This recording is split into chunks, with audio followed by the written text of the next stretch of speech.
The story you are about to hear is true. Only the names have been changed to protect the innocent. Fatima Cigarettes, best of all long cigarettes, brings you Dragnet.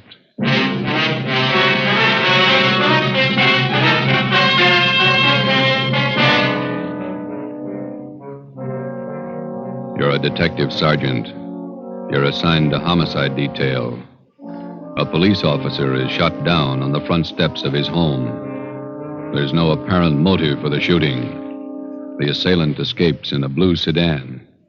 Your job, get him. It's amazing how many long cigarette smokers are changing to Fatima.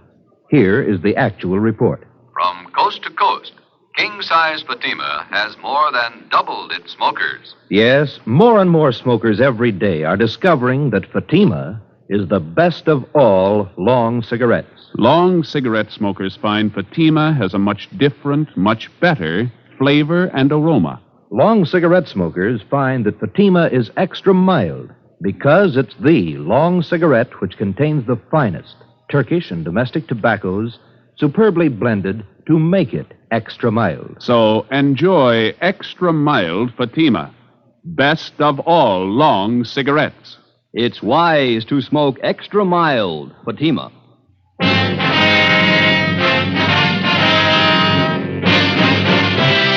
Dragnet, the documented drama of an actual crime.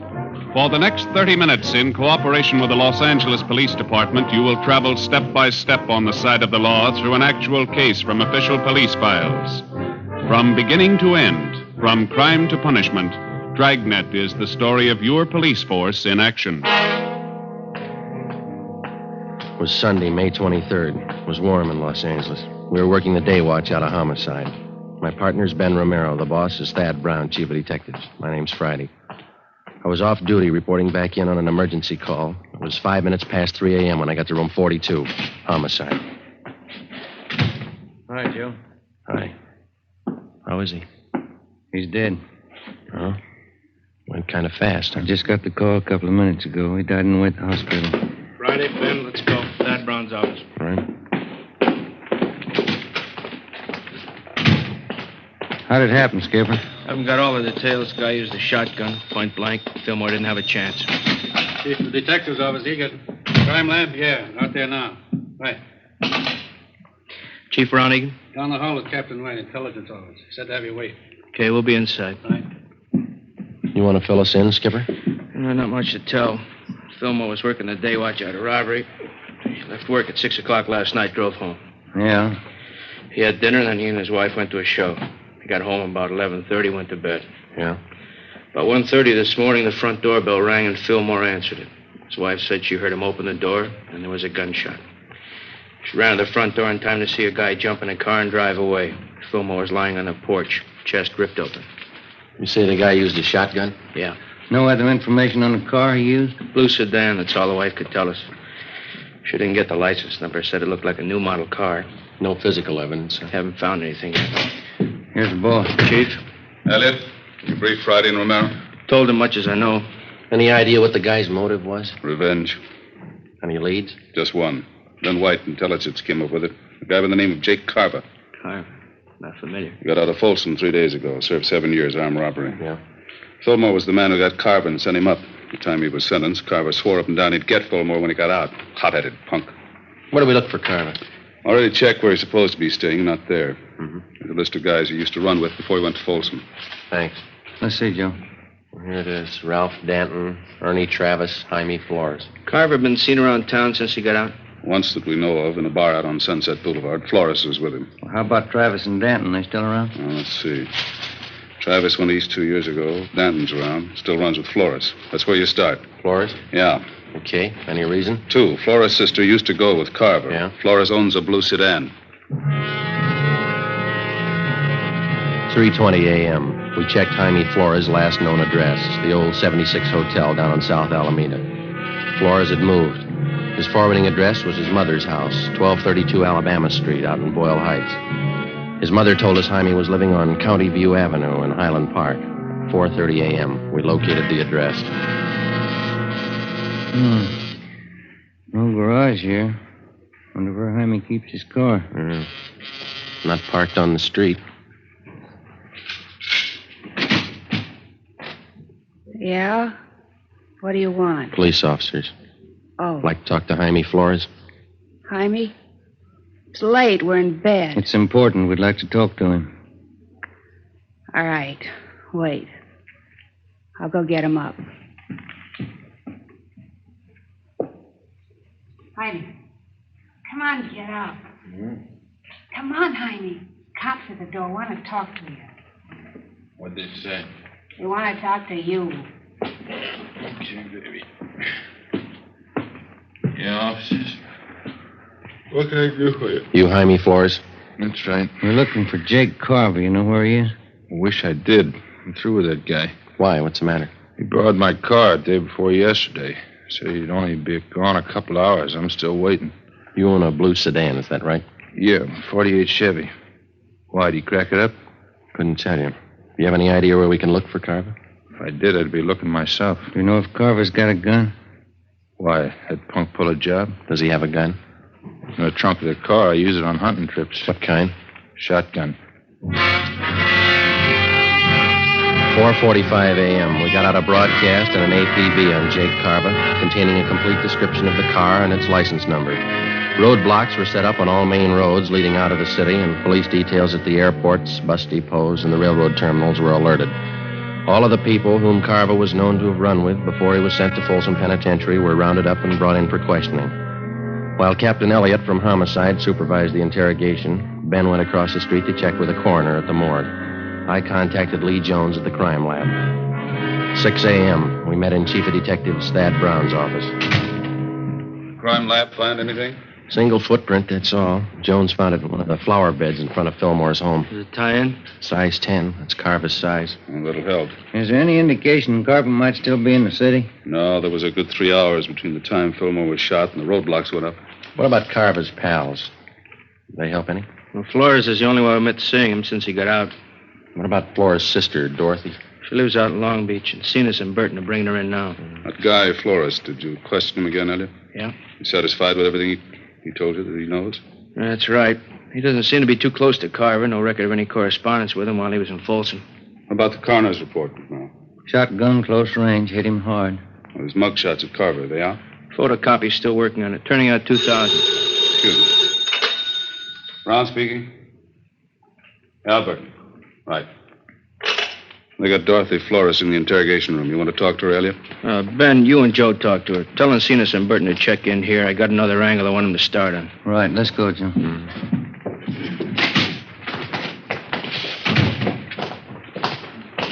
He must be as mad as a hatter. 3 days out of Folsom and he kills a cop. Yeah, if it was him. You got any other ideas? You need more than a footprint. We got to find the gun, and we got to prove that he used it. Hi. You two going to take over? Yeah, Lloyd. You and Gil check in at the chief's office. The captain wants to see you. Okay. You want the policewoman to stand by? It's fine. Let's go, Gil. See you guys later. All right. Come on. You're Dorothy Flores? Yeah, You know why you're here?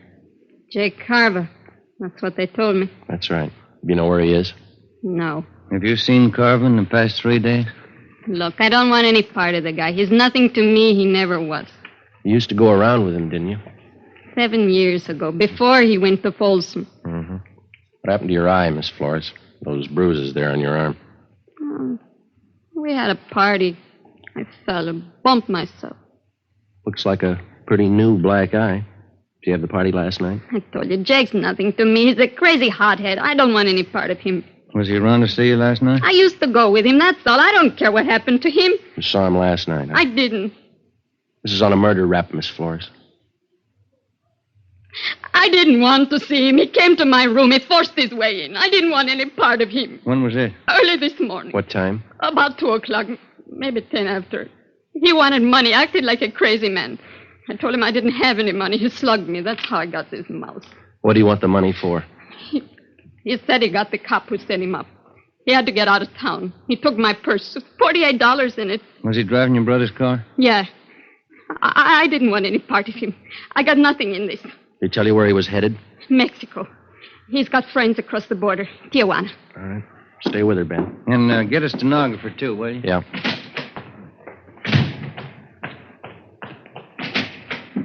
Righty. The Flores girl, Skipper. Carva saw her this morning, admitted shooting Fillmore. She says he's headed south for Tijuana. Maybe he stopped off on the way. How do you mean? The drugstore in San Pedro just held up. Owner was shot and killed. Yeah? The guy was driving a blue sedan. An immediate alert was teletyped to the coastal town south of Los Angeles in the vicinity of San Pedro. The San Diego police were alerted, as were the Mexican authorities in Tijuana and other designated points of entry along the California-Mexico border. 7:50 a.m. Ben and I, together with Lloyd Barton and Al Shambra of Homicide, drove down to San Pedro and checked in with Lieutenant Maxwell at San Pedro Homicide. What kind of a gun did the guy use, Lieutenant? I checked the body. Looks like it could have been a .45. No chance it might have been a shotgun? No, not that kind of a wound. Who saw the guy make his getaway? My wife did. We live right across the street from the drugstore. Wife heard the shooting, ran to the window. She says it was a blue sedan. She didn't see the license plate? No, I got a look at the car before it disappeared. It looked like a Chevy to me. There's been no sign of it since the roadblocks went up? Not yet. It's pretty hard to understand. How do you mean? Take a look at the map here. Here's Palos Verdes and Clifton to the west. Roadblocks there. Yeah, Here's the roadblock to the north, just this side of Harbor City. Another one northeast, near Wilmington. Yeah? This one here, outside of Long Beach. Had 4 roads to pick from. They're all blocked off, huh? No turnoffs, no detours. All the roads are under patrol. You think he got south beyond Long Beach before the roadblocks went up? Not a chance. Yeah, it's hard to figure. He could be hiding out somewhere along the way. Excuse me. This is Lieutenant Maxwell. Where? Okay, be right there. Anything? I found the car off the Coast Highway, blue Chevy sedan. How about Carver? Bloodstains in the front seat. That's all they found.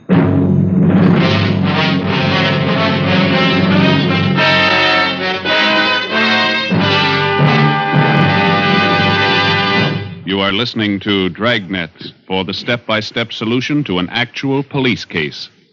Here, step by step, are the reasons why Fatima has more than doubled its smokers from coast to coast. Step 1. The name Fatima has always stood for the best in cigarette quality. Step 2. Long cigarette smokers discover Fatima has a much different, much better flavor and aroma. Step 3. Long cigarette smokers find Fatima extra mild. Fatima is the long cigarette which contains the finest Turkish and domestic tobaccos superbly blended to make Fatima extra mild. And that's why more and more smokers every day agree It's wise to smoke extra mild, Fatima. It's wise to smoke extra mild Fatima. yes, the name Fatima on that golden yellow package is your insurance of an extra mild smoke. So enjoy king-size Fatima, the best of all long cigarettes.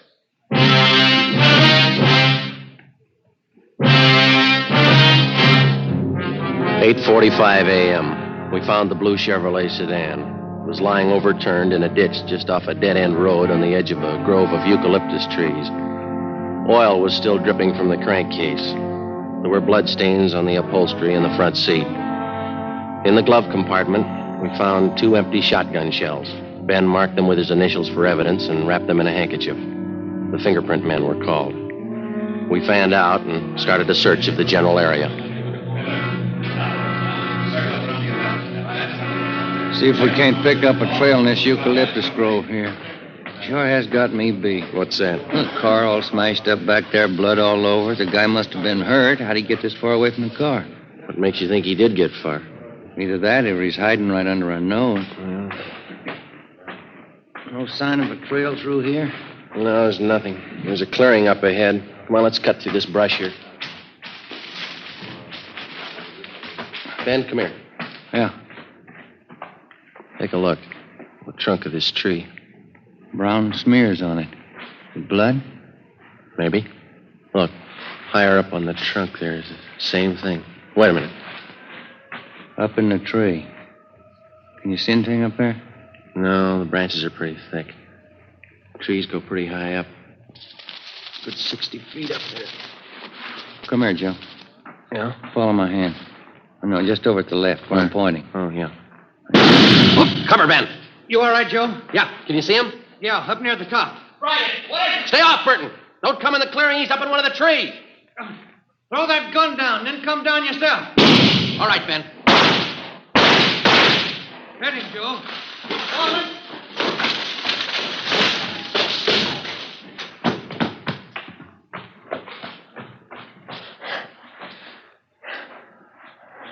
Carver. Shotgun's over there. You alive? Yeah. It's a hard tree to climb. Wonder how he got up there. I don't know. But this was the only way to get him down. We called an ambulance and had Jake Carver taken back to Los Angeles to the county hospital, the prison ward. We took the shotgun and the empty shells and booked them as evidence with the property clerk. The wrecked blue sedan was impounded. 2 counts of murder were filed against Carver with the district attorney. There was still one important piece of evidence missing, the .45 pistol used in the robbery and murder of the San Pedro druggist. A month passed. While Carver recuperated in the prison ward of the county hospital, we were busy building a case for his conviction. We still had only enough evidence to convict him for one of the murders. Another 2 months went by. On August 30th, Jake Carver was brought to trial for the shotgun murder of police officer Robert Fillmore. 10 days later, the jury found him guilty of first-degree murder. He was sentenced to a life term in Folsom Penitentiary. Knowing that we didn't have enough evidence to convict his client for the murder of the druggist, Carver's lawyer demanded an immediate trial on the second charge. Wednesday, September 12th, 10 a.m. I was called at the chief of detective's office. Friday? Sit down. Thank you. Elliot and I have been talking about this Jake Carver thing. They set the trial date yet? Starts next Tuesday. Bringing Carver down from Folsom tomorrow. It's bum luck. We're not going to convict him on the evidence we've got. We don't even have the gun. We've got to get a conviction. He beat the death rap for killing Fillmore. If he gets over this one, it means he's still eligible for parole. Yeah. So he serves 10 years, maybe. Good behavior. He gets out and he's ready to start in all over again. Yeah, if we could just sew him up for killing that druggist, we could put him away for good. I don't know how, Skipper. It's a pretty good bet that no jury will convict him unless we find that gun. We got another out. Just one. What's that? If we can get Carver to admit he killed that druggist. It's a neat trick. When you and Ben got him last May, did he see you at all? You think he could recognize you again? Well, couldn't have gotten a very good look from where he was up in that tree. Ben did all the testifying at the trial. I wasn't even there. Now, he wouldn't know me. Why? When they bring Carver down from Folsom tomorrow, they'll put him in county jail while he's waiting trial. Yeah.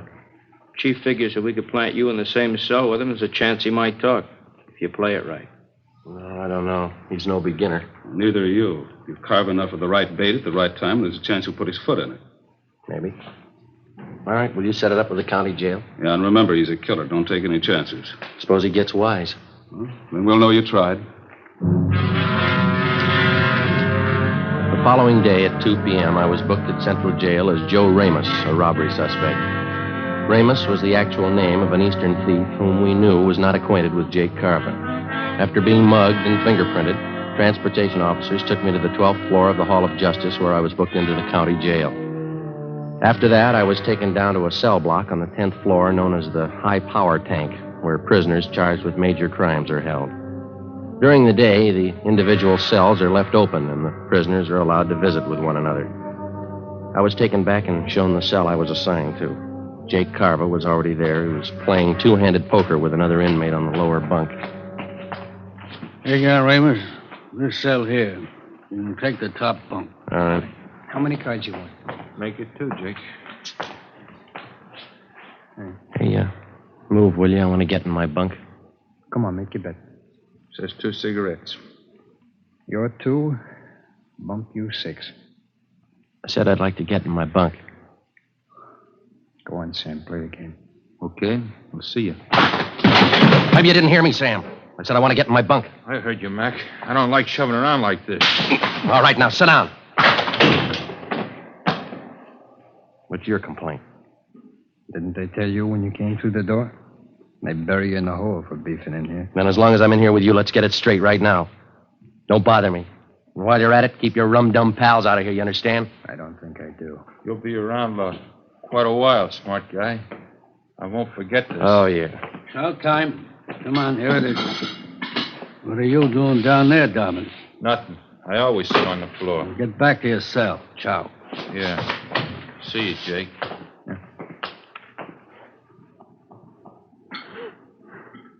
What's this junk they feed you? Boiled beef, boiled potatoes. It's a habit with them here. Junk. Can you buy from the outside? Candy. Sometimes pie. Guy comes around in the morning. Who are you? Joe Ramos. Ramos, huh? Chicago? I've been there. So have I. I'm Jake Carver. Hiya. All right. What are you up for? Talk to my lawyer. You got a smart mouth. You got a big one. You take care of your own worries, huh? I'll take care of mine. I ain't got any worries. I got it made. Hey, you want that piece of bread? I don't want any of it. Take it. Tell the truth, I never had it so good. No witnesses, no evidence. You can't touch me. Sure. That's why you're in here. 3 days passed. By playing the part of the tough gunman from Chicago, I succeeded in getting close to Carver. Because of the close confinement, I was with him almost constantly, but he still refused to confide. In a roundabout way, I pressed him as much as I could for the answer without making him suspicious. No results. 8:55 p.m. Sunday, 2 days before the trial opened. Sam, Jake Carver, and I were playing blackjack in the aisle just outside our cell. All right, Sam, hit me. There you are. Okay, I'm good. Ramos? I'll stand. 18. Pay 19. That's all for me. Me too. I'm going to hit the sack. Yeah, just when I start to come back. Always crying. Hey, Ramos, seems to me I remember you. Haven't I seen you around City Hall? Sure, I live there. All right, it's time. Lock up. No, seems to me I remember. Ramos? What's he talking about? I don't know. I got a headache. It's killing me. Yeah? Well, let me crack your neck. It'll help it. No, it's no good. You got any of them brown pills? Come on, I'll crack your neck. Loosen up those nerves. Always helps me. Yeah? Yeah, here, let me show you. Come on, turn around. Take it easy. Just relax. Let yourself go. Yeah. I'll get my hands around the back of your neck. Come on, relax. Well, this won't hurt you. All right. You got to be careful with this, though. You could break a guy's neck, you know? Take it easy, huh? What's the matter? Come on, relax. All right. Let me get a better grip on your neck. Take it easy, huh? All right, now. Yeah. All there is to it. How's that? Well, it's not bad. Feels a little better. That works okay. Sure.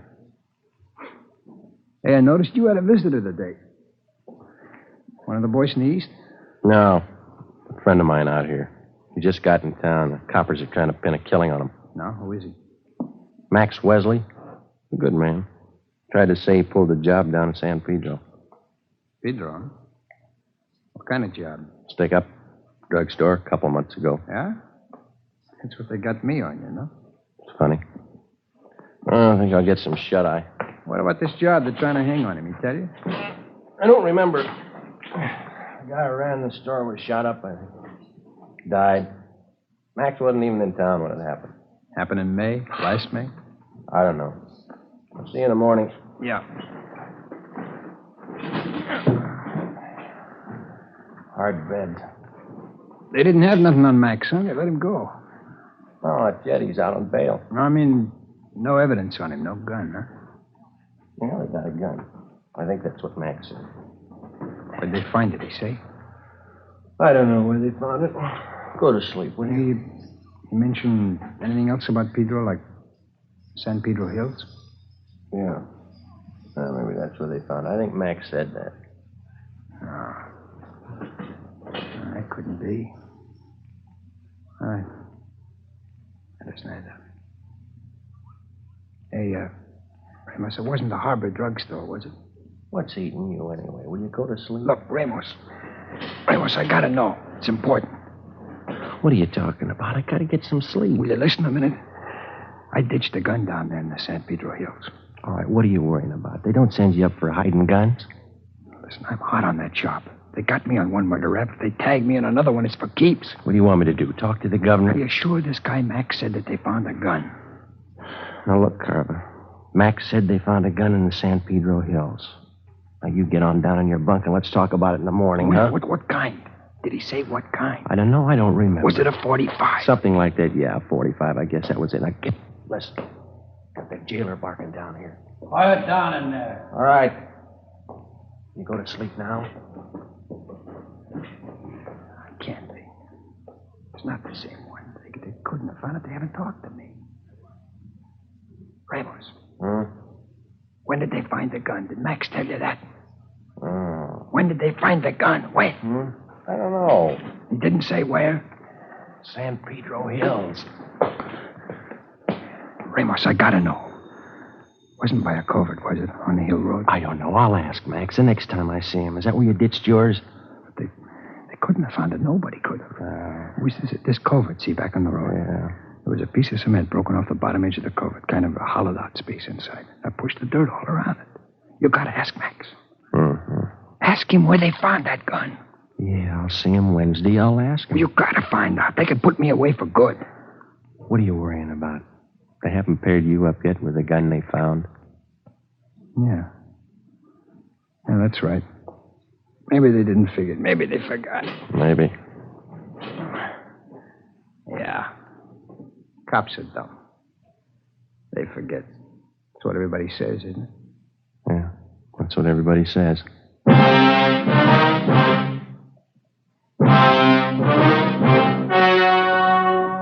The story you have just heard was true.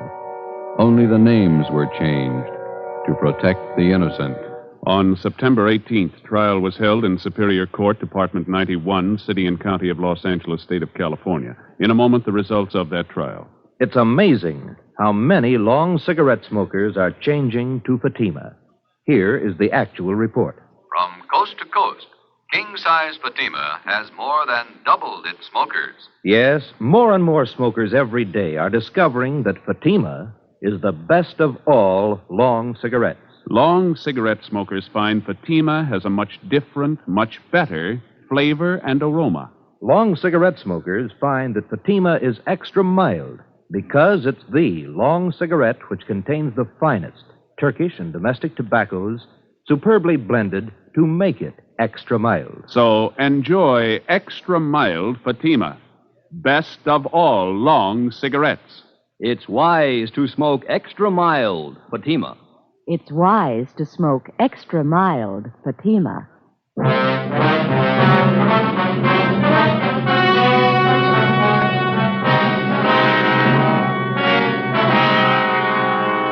The murder gun, a .45 caliber automatic pistol, was recovered from the San Pedro Hills, and Jacob John Carva was brought to trial. He was tried and convicted of murder in the first degree. The jury again refused to recommend the death penalty. Carva is now serving a life term in the state penitentiary without possibility of parole.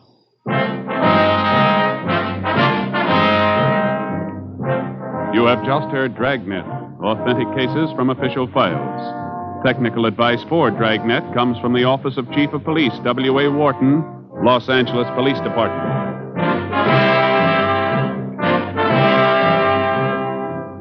Dragnet wishes to thank the editors of Radio Best magazine for their considerate appraisal of this program. For those of you who may be interested, a novelized version of Dragnet appears in the April issue of Radio Best. Fatima Cigarettes, the best of all long cigarettes, has brought you Dragnet from Los Angeles.